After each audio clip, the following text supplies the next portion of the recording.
Alors, la première fois que j'ai vu Félix Libris, c'était à ses débuts. C'était avant qu'il soit vraiment à l'international, hein, vraiment avant qu'il tourne. Et pourtant, déjà, c'était à l'étranger, puisque c'était à Berlin. Il lisait du Günter Grass. Et moi, je faisais un reportage à l'époque sur un auteur, une ville, c'est-à-dire un auteur raconte sa ville.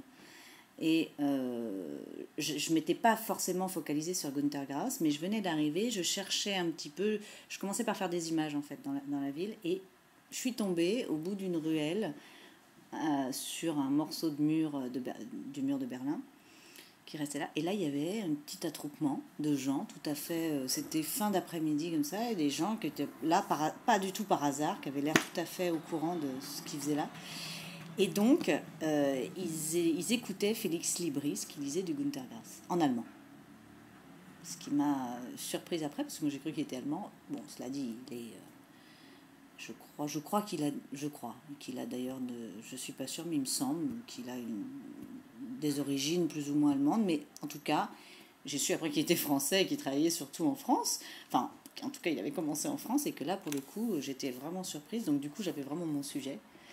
Euh, et puis je l'ai suivi ensuite, je l'ai retrouvé à Paris. 3 ans après, bon là j'ai fait mon sujet, du coup j'avais l'auteur, le lecteur, l'œuvre, j'avais tout en même temps, quoi. Donc j'ai fait un petit peu mon sujet sur lui. Et puis 3 ans après, sans qu'on se soit du tout revu je l'ai revu à Paris, j'ai vu qu'il se produisait à Paris, je suis allée le voir.